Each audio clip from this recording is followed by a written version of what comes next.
Okay, well, good morning again. Welcome to Eggs and Issues. I am here with the Orange Chamber. I'm the Vice Chair of Events, and this is our October installment. We are so excited to be here. So what I wanted to just remind everybody here is this is an open format, so feel free to ask questions. Senator Min is here for you guys. This is the hot seat. He's in the hot seat. Not just for me to chit chat with him, but for you guys to interact with him as well. Facebook, I apologize. We normally do offer questions to be asked online, but we can't do that today because you're in my tripod over here. I'm so sorry about that. There's something weird with the light. Okay, sorry about that. All right, well, it is my pleasure this morning to introduce the guest speaker, Senator Dave Min. Dave Min was elected in 2020 to represent Orange County's 37th State Senate District, which includes the cities of Orange, Villa Park, Anaheim Hills, Costa Mesa, Huntington Beach, Irvine, Laguna Beach, Laguna Woods, Lake Forest, Newport Beach, and Tustin. Dave is a native Californian who resides in Irvine with his wife, Jane Stover, and their 3 young kids. Before joining the state Senate, Senator Min was a law professor at UC Irvine, where he taught and researched in the area of business law. He is one of the country's leading experts on banking and housing policy and has testified 6 times before Congress on these issues. Dave has spent his career in public service working to improve economic opportunities available to working families. After graduating from Wharton and Harvard Law School, he began his career at the Securities Exchange Commission, turning down higher-paying jobs to try to hold Wall Street accountable in the aftermath of the Enron and WorldCom accounting scandals. Dave went on to work for the U.S. Senator Charles Schumer as a senior economic policy advisor and then the Center for American Progress as an economic policy director before coming back home to California to teach at UCI. During his time in Washington, D.C., Dave helped to develop solutions to the subprime mortgage crisis, including several of the leading mortgage modification programs, and oversaw the development of the leading proposal on how to transition the mortgage financing companies, Fannie Mae and Freddie Mac, into a sustainable, equitable mortgage finance system of the future. Dave's work has been featured in national media outlets such as the New York Times, the Wall Street Journal, the Washington Post, and Los Angeles Times, and he has been a regular guest on TV and radio outlets including CNBC and NPR's Marketplace. His goal is to help defend and restore the American dream while extending this to the marginalized communities that have too often been denied opportunities in our country. Well, Senator Min, that was a lot. Thank you for the kind introduction. Normally people read like one part of that, so thanks. Turn it. Okay. Thank you, Berkenda. And I also want to thank the Orange County Chamber of Commerce and also Mike and David. And we're at OC right now in downtown Old Town Orange. And I know we're all enjoying a delicious breakfast, so thank you guys. That's okay. All right, well, let's dive right in. I know 2020, that was your, you came in office December 2020. What a year that was. Wildfires, drought, COVID. I guess I should have led with COVID. Sure. I guess what challenges did you immediately face coming into office at that time? I kind of call it mid-pandemic, even though we're not sure where the middle is. But yeah, that's in a lot of ways. I think it's almost like we're near the end of the pandemic, even though we're not. But I think we started to figure out what some of the best practices were, how severe this was, but yeah, it was a challenging year in the state legislature. We had floods, we had droughts, we had a pandemic. We didn't have locusts, but like everything else biblical we had. And I think the first immediate challenge was that we were not actually doing stuff in person other than our legislative session. So it made a lot of the job and kind of learning the ropes much more difficult. I didn't get a chance to meet any of my assembly colleagues till several months in, other than the ones I already knew. On the Senate side, the socializing was limited, and that's a way that we all get to know each other. So it just was a lot more challenging in a lot of ways. And of course, the pandemic was the first thing we faced. And if you remember back to January of this year, one of the pressing issues at the time is what to do with schools.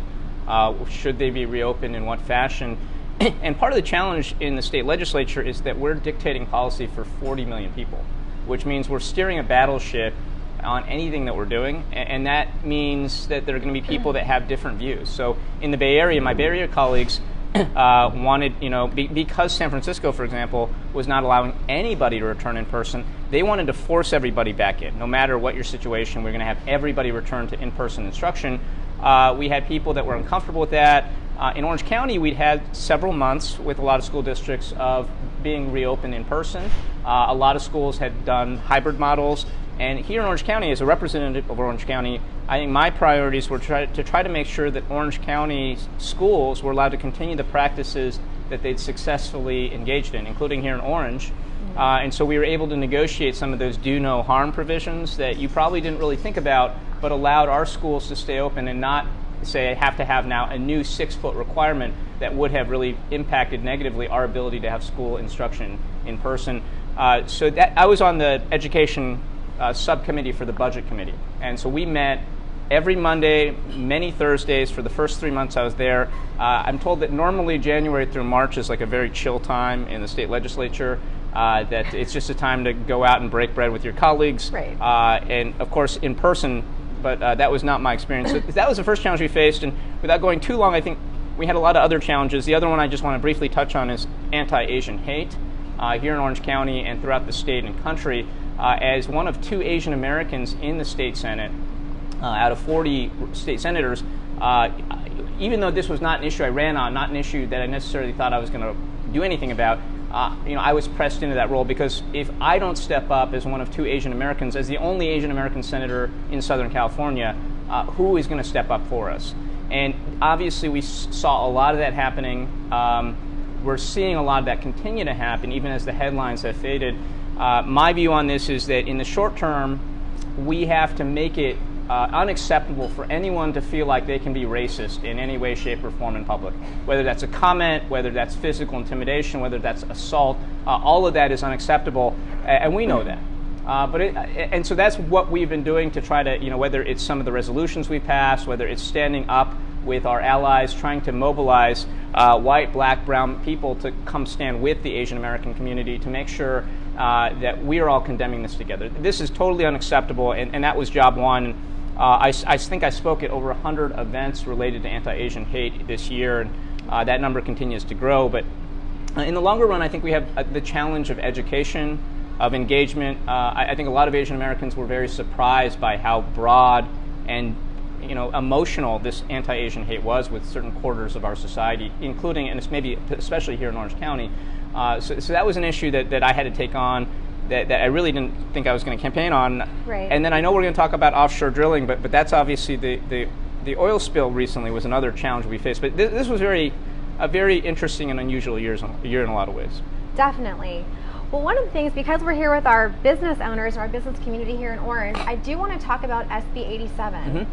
And just kind of what that brought to the community and how the money was divided. Let's talk about that if you don't mind. Yeah, so when I ran for office and then when I took office, one of the platforms that I ran on was that we need smart, sensible policy. And that means that when it comes to our economy, when it comes to nurturing and supporting small businesses, or businesses generally, California needs to do a better job of that. The anecdote I always give is that when I was running for this seat in 2020, I have a Bernie Sanders supporter who owns a small business. And this supporter was a supporter of mine, but was always complaining about how hard it was to make a profit in California.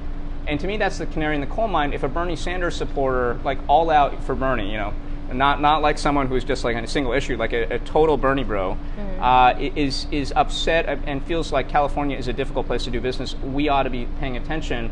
And so I take departure from some of my colleagues at times about these issues and how far we should go and in different aspects. So one of the things I really was trying to emphasize this year was how we could help small businesses. And of course, during the pandemic, the big thing we were facing was the loss of revenue, particularly for service companies, for restaurants, for any establishment that relies on in-person interactions, and trying to give those businesses a lifeline to be able to survive this stretch of very unusual times was a priority of mine, and it's something that I talked very early on with the Senate leadership about. We were able to get, when we had extra money this year in the state budget, $2.1 billion allocated to the SB 87 program, which creates that COVID-19 small business relief grant that hopefully some of you were able to take advantage of, some of you watching.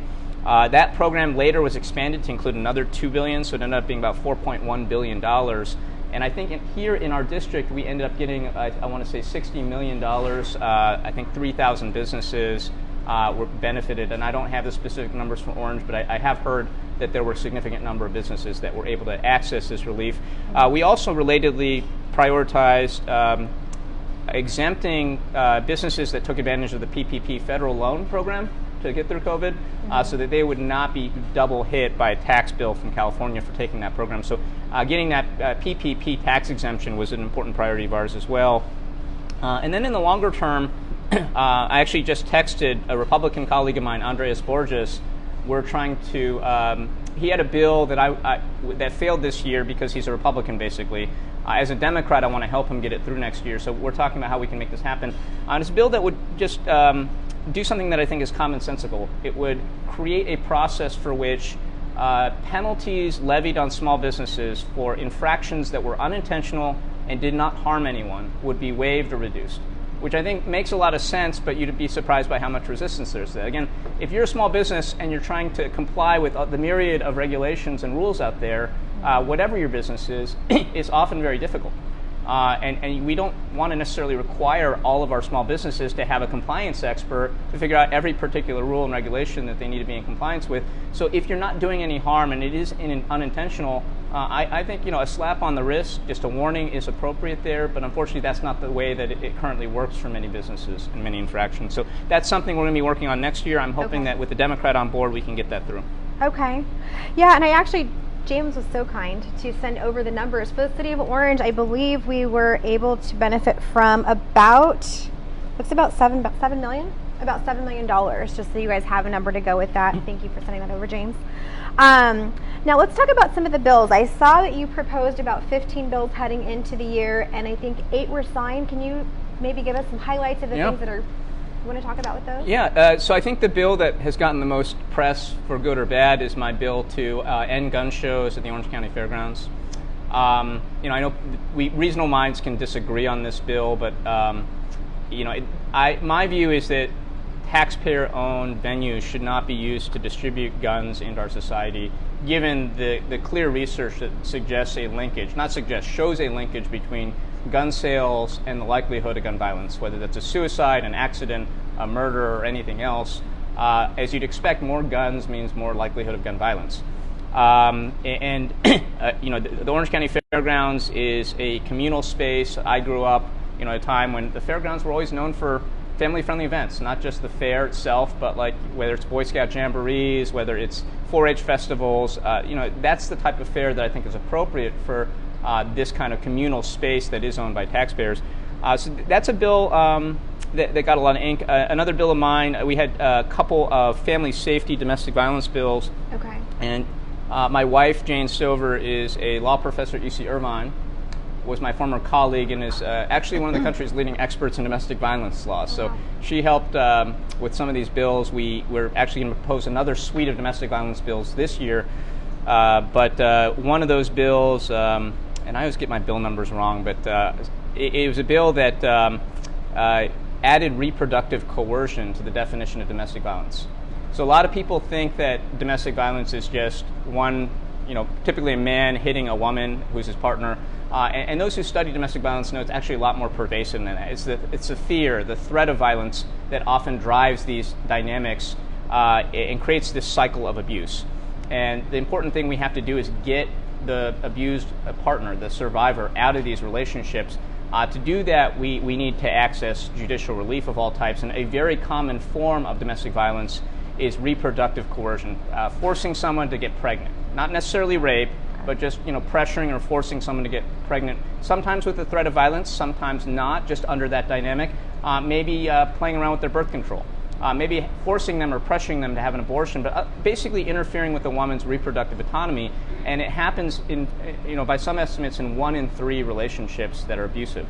So this is something that judges don't necessarily recognize right now as a form of domestic violence.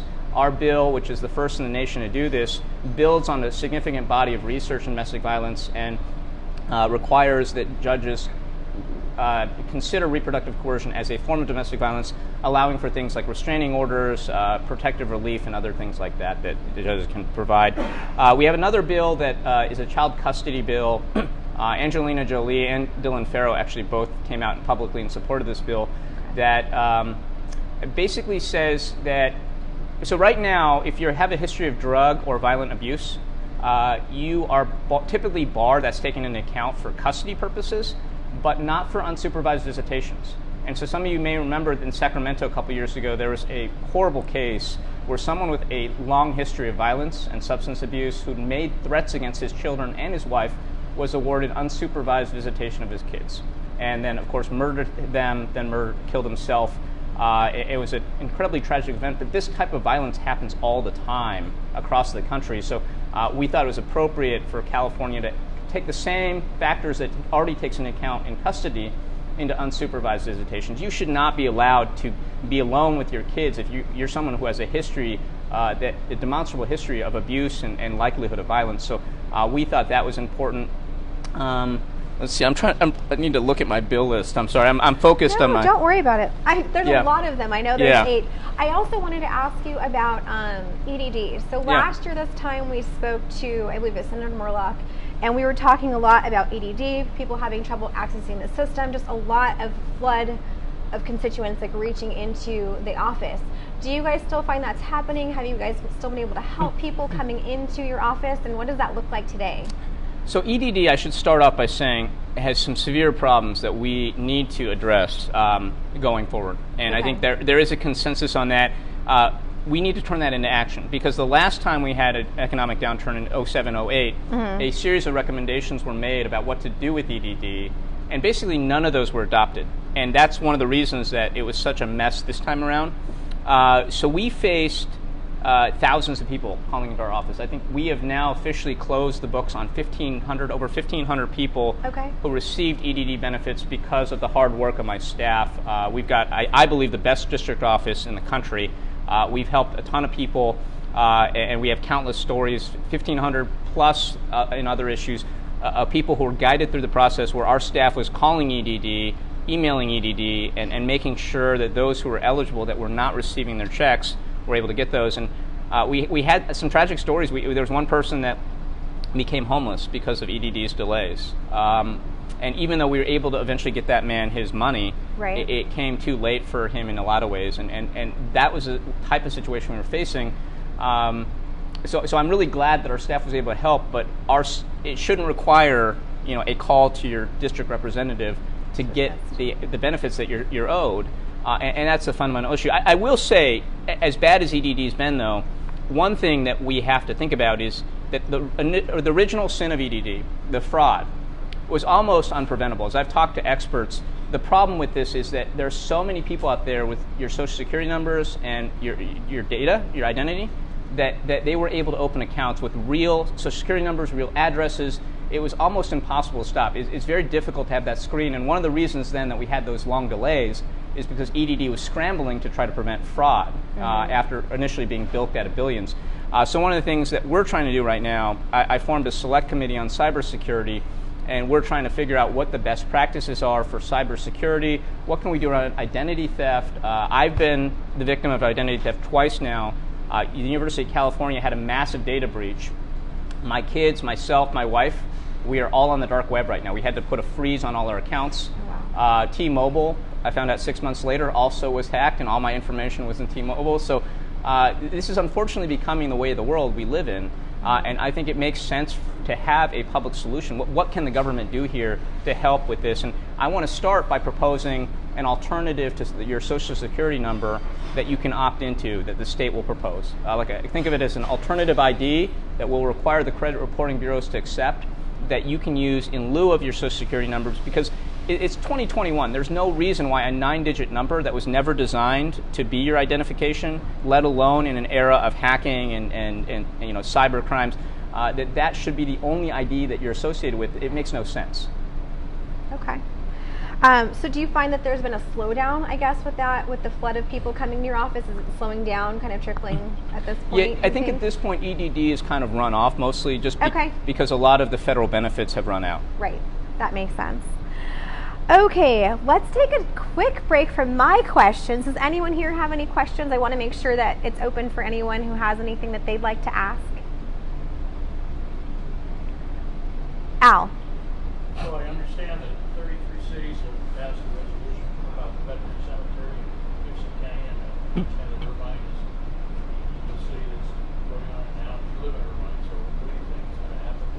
So the question was, what is going on at the Veterans Cemetery and what do I think of it? So 33 cities, as Al noted, have signed on to support the Gypsum Canyon site in Anaheim Hills. And Irvine is the last one, and I think is voting on it tonight. So I'm taking a wait-and-see approach. I've been around the Veterans Cemetery debates long enough to sort of have a cautious view. I ran on the campaign that I would try to bring a cemetery back and do what I could as far as state funding and reducing barriers to a veteran cemetery, because I think our veterans are owed a place to rest in Orange County. But I'm old enough to remember when Irvine City Council, when everybody got behind the Great Park. And then, of course, the Great Park ended up becoming controversial. And so, there's some questions about the site. I had the chance to visit it. It's lovely. I could see it being an amazing place. And should it actually come to a point where it looks like it's, all that's needed is state funding, I would be happy to support that. I'm told there might be some questions about federal matching funds, whether it's large enough to qualify as a VA cemetery, things like that. So I do want to do my due diligence first a little bit before jumping in myself.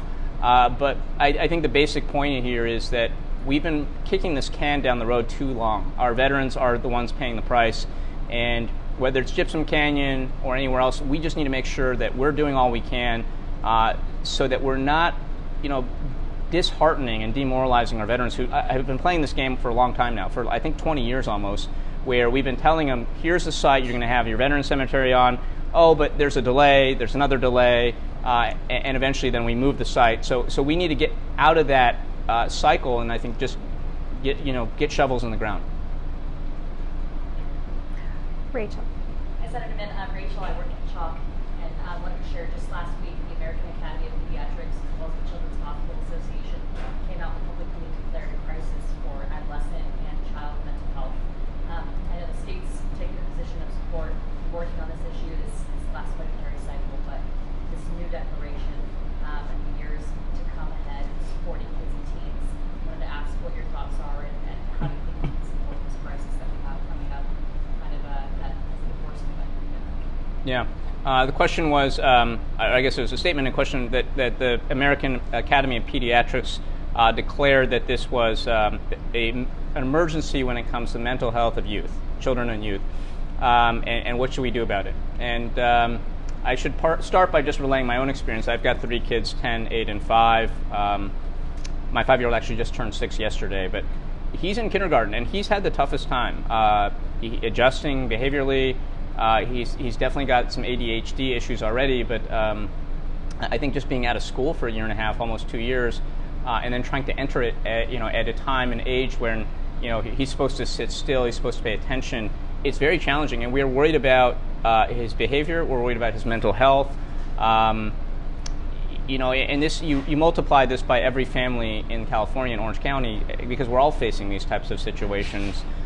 So as you noted, Rachel, we did find significant funding and directed significant funding towards mental health services, both at the county level, but also specifically within the Prop 98 school budgets. And that was something that we worked on in the budget committee I mentioned on education. I think as far as the emergency announcement, I think that's going to play a big role. So I think my January through March will be busy again as we meet in the education subcommittee for the budget to try to figure out, okay, what resources do we need here? And one of the challenges, as many people in this room know, is that our schools for too long were cutting or paring down many of our mental health and counseling services. So teachers were being asked to do a lot of this. And so now it's not just that we're trying to buttress this, we're trying to build back from the cuts that we'd had at a time when mental health and counseling are more needed than ever. So we will prioritize it, and I would be eager for input from you, from Chalk, from other experts on what that should look like exactly. Since you brought that up, I did happen to see on your Twitter that your son Zoom bombed you. Did the governor send him a gift? No, he did not yet, but maybe now with this. So I tweeted the other day that I was on a Zoom call where the governor was thanking us, a number of us, for helping him in the recall. And right as it was my turn to speak, I'd unmuted myself. My 5-year-old jumped up onto my lap and said, "I'm about to turn 6. I'm 5 years old." And he's kind of a long talker, so it took him a while to get the point. And everyone's laughing, and it's like, "Can you get me a present?" And the governor's like, "So you want everyone on this phone call, on this Zoom, to give you a present, Paxton?" And he's like, "Yes." And then he started talking about Pokemon and some other Oh stuff. my goodness. No, the governor did not give him a present. It was a cute tweet. I will say that we don't actually start things till January, so Right. that's when the first budget comes out, and then there's a May revise. So perhaps by May, Paxton will finally get his birthday present. Adrian, I see you have a question. Senator Mann, 2 questions. First one, the big issue in California, in Orange County and Orange, is homelessness. Mm-hmm. So what are your thoughts on homelessness? How can we work on that? What are your approaches? Yeah. And how can we be responsive in Orange? Second part is, how do we as your constituents influence you on the decisions we'd like you to look out for us in our city at the state level? How should we approach that when we... I'm sorry, I missed the first part of that second. Yeah. How do we persuade you on issues that may be local? Yeah. And how do we interact with you on votes that might happen up in Sacramento? Sure. So 2 questions. The first was, what do we make of homelessness? What should we do about it? So I have spent a good part of my recess. So we went on recess in mid-September, and I'm now in the district full time. And we did. I've done, I think, 5 different tours of different homeless shelters and services providers, and learned a lot about some of the approaches. And I think everyone starts with the economic argument, which is that particularly for the chronically homeless with mental health issues, it is much, much, much more expensive, like exponentially more expensive, for them to just remain on the streets and access emergency services repeatedly as they do than it is to just house them. And if you start from that economic starting point, then the question is, what do we do? Now, the county has plenty of money for this. It's just a matter of committing that into workable models that actually prevent recidivism, or I guess relapse. We know that substance abuse ends up being tied to a lot of homelessness. But the thing I'd point out is that the number one cause of homelessness in Orange County, and I think through most of the counties in the state that have severe homelessness, is the high cost of housing. And that's something we have to address. It starts with you not going to the streets. It starts with somebody maybe crashing on their friends' couches, or sleeping in their car eventually, maybe getting an RV. By the time someone's on the street and you see them and they're talking to themselves or whatever, they've probably been homeless for a couple years at least. And so intervening early, I think, is critical, particularly in a high-cost state like California. So the first thing we have to do is get more affordable housing, which has been a priority of mine in the state legislature. Then the question is, what do we do with the homeless population that is already homeless? And I think it's important to stratify them, because not all homeless people are the same. There are the severely, chronically homeless, many of whom have mental health and substance abuse issues, and that's a different model. That's a comprehensive model. You need supportive services, you need supervision. It's much more expensive, because you want to get them eventually to the point where they're off any substances they may be on, where they're accustomed and acclimated to being housed again, and eventually, ideally, getting them a job and getting them back into society. For those who are kind of initially homeless or housing insecure, it's a much different model, which is, if you can just provide them with affordable housing or housing of any kind, you can nip this in the bud and hopefully get them back into productive mode. I mean, we've all been in situations, I think, or most of us have been in situations where we struggled. And some of us have had the fortune, like myself, of having parents who were able to help us out. But if you don't have those resources, what can we do? Because it's so much more productive for us to get you back on your feet, so that you can be back to being a tax-paying member of society. Maybe opening a small business. So I think this is critical. And so we need more housing. One, we need more scattered site homeless housing, transitional housing, permanent supportive housing. And then for the most severely afflicted, I think we need, things like some of the models we have in Orange throughout the county. And I have constantly said that I think that the Fairview Developmental Center site in Costa Mesa would be a great place to house, maybe 1,500. I think we could take care of our most chronically homeless there, and it's something that we've been in discussions with the state and Costa Mesa leaders on, because it's a big site. It is zoned for mental health treatment already. So I think it would be part of the solution. But yes, we have to take this seriously. We have to commit to action now, because I think the longer we go, the bigger a crisis it becomes. So that's pretty much it for questions. Yep. We're nearing the end of our hour. Sorry, I'm a long talker. No, I My love bad. that. I appreciate the candor. No, thank you so much. I wanted to ask you, though, if there's any kind of like final words you'd like to share with our business community here. I didn't answer your second question. I think the second question is actually how I would want to close, which is if you want to influence us or engage with us, please reach out. I mean, that's the easiest way. We're accessible. We love to get out in the community and hear from people, because if I'm not hearing from you all, I can't represent you. And businesses are, so we know small businesses drive the economy in Orange County, and I want to hear from you about your concerns, what we can do to help. I think as a Democrat, I would like to engage in comprehensive regulatory relief, but I can't do that without knowing the particular hurdles that each types of business face, and you guys are better equipped than I or my staff are. So please reach out. My email is senator.min@senate.ca.gov, senator.min@senate.ca.gov. You can find me by Googling me, and you can visit our website. You can put comments in. Our staff returns every phone call, even the ones from people that hate us. Please reach out. We'd love to hear from people that like us, that want us to do productive legislation and actions on behalf of you all. So thank you very much. Thank you so much, Senator Min. Well, before we close, I have a couple of announcements. I'm going to pare these down a ton. So Connie, I'm not missing things. I'm just paring it down. So we have B&G, that's our business networking group, that's coming up on the 1st and 3rd Wednesdays. The next one is on November 3rd at Colery's. That's going to be at noon. Really, really important. Touring the home of the Rams and Chargers. SoFi Mixer is coming up, and that's also November 3rd. We still have a few spaces left, so if you guys would like to do a private tour of that stadium, it's gorgeous. Contact Connie, see her today if you can, or message her if you guys are here on Facebook Live. We have several ribbon cuttings. The one I want to point out is the ribbon cutting right here at OC. That's going to be on November 18th at 5 p.m., so make sure that you're here. And then our next Eggs and Issues is going to be in January, because we are typically dark for November and December as they fall on holiday weekends or holiday weeks. So a special thank you so much to OC. The food here is amazing. It's delicious. Come by for some delicious bites to eat. Also, I want to thank our Chairman's Circle. Let me go ahead and go to their information,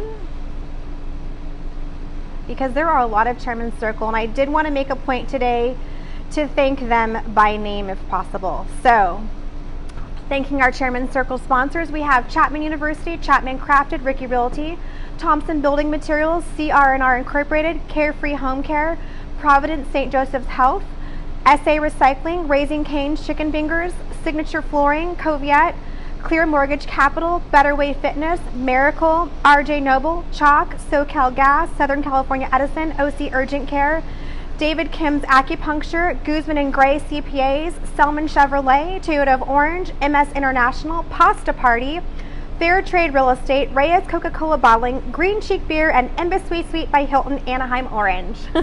That was a mouthful, guys, but we thank you so much. We could not do this up without you. Again, thank you so much, Berkenda. Senator Min, and we will see you all later. Have a great day, everybody.